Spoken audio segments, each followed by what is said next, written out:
দুনিয়ার সবচাইতে সহজ পিঠার রেসিপি আজ আপনাদের সাথে শেয়ার করব।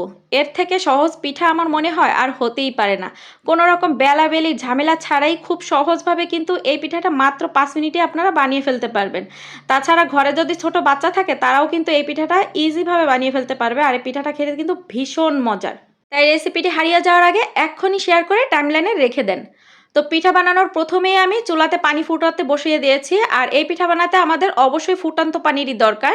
তো একটা মিক্সিং বলে এখানে 2 কাপ নিয়ে নিচ্ছি চালের গুঁড়া। আমি এখানে ডিপ ফ্রিজার চালের গুঁড়া নিয়েছি, আপনারা চাইলে শুকনা অথবা ভিজা যে কোনো চালের গুঁড়া এখানে নিতে পারবেন। তারপর এখানে স্বাদমতো লবণ দিয়ে হ্যান্ড উইক্স দিয়ে খুব ভালো করে মিক্সড করে নিয়ে ফুটান্ত গরম পানি সরাসরি এই গুঁড়ির ভিতরে দিয়ে দিচ্ছি। আর সাথে সাথে একটা হ্যান্ড উইক্স দিয়ে খুব ভালো করে এটা নেড়েচেড়ে মিক্সড করে নিতে হবে, যাতে এর ভিতরে কোনো দলা পেকে না থাকে। ফুটন্ত গরম পানি নিয়ে এলে গুঁড়িটা এখানেই অর্ধেকটা সিদ্ধ হয়ে যাবে, আর এরকম ব্যাটারটাই আমাদের দরকার। ব্যাটারটা কেমন হয়েছে একটু দেখে বুঝে নেন। এখন এটা একটা ঢাকনা দিয়ে ঢেকে একটা সাইডে রেখে দিব, আর এই ফাঁকে আমরা এর ভেতরের পুরটা রেডি করে নিব। তার জন্য একটা প্যানে এখানে 2 কাপ নিয়েছি কোরানো নারকেল, আর 1 কাপ থেকে কিছুটা কম, হাফ কাপ থেকে কিছুটা বেশি নিয়েছি এখানে খেজুরের গুড়। নারকেল আর গুড়টা এখন নেড়েচেড়ে জাল করে নিব। চুলার আঁচটা আমি কমিয়ে দিয়ে এটা জাল করে নিয়েছি, এতে করে এখানে আর কোনো পানি দেওয়ার প্রয়োজন পড়বে না, এমনিতেই এটা খুব সুন্দরভাবে জাল হয়ে যাবে। তো পিঠার ভিতরের পুরটা রেডি হয়ে গিয়েছে, এখন এই প্যানটা একটা সাইডে রেখে দিচ্ছি। ঢাকনাটা তুলে নিচ্ছে, আর আমাদের ব্যাটারটা আরেকবার হ্যান্ড উইক্স দিয়ে জাস্ট একবার একটু মিলিয়ে নিলাম। আর কাঁঠাল পাতা খুব ভালো করে ধুয়ে ক্লিন করে মুছে এখানে আমি সামান্য একটুখানি তেল মাখিয়ে নিয়েছি।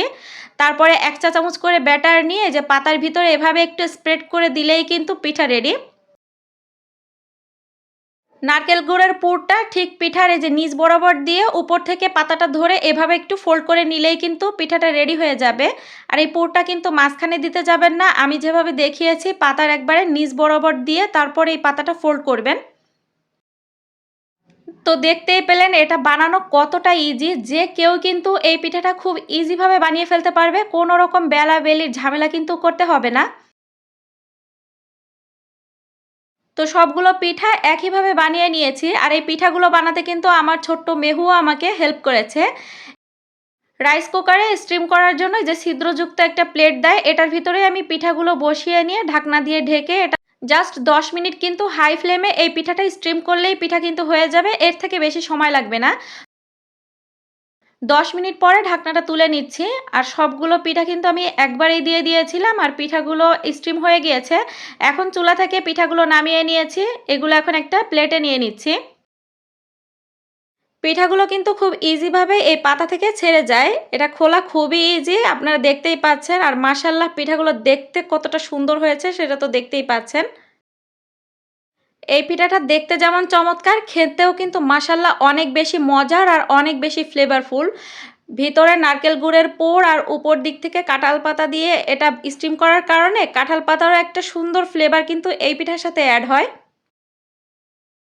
যে কোনো সময় হুটহাট পিঠা খেতে মন চাইলেই কিন্তু আমি মাত্র কয়েক মিনিটে এই পিঠাটা বানিয়ে ফেলি, এটা বানানো এতটা ইজি। তো আশা করি আমার আজকের এই রেসিপিটি আপনাদের কাছে ভালো লেগেছে। ভালো লেগে থাকলে প্লিজ লাইক কমেন্ট শেয়ার করতে ভুলবেন না, কারণ আপনাদের একটা লাইক কমেন্ট শেয়ার আমার জন্য অনেক অনেক বেশি গুরুত্বপূর্ণ। দেখা হচ্ছে নেক্সট কোনো রেসিপি নিয়ে, ততক্ষণ সবাই ভালো থাকবেন, সবাই সবার জন্য দোয়া করবেন। আজকের মতন বিদায় নিচ্ছি, টাটা, বাই বাই।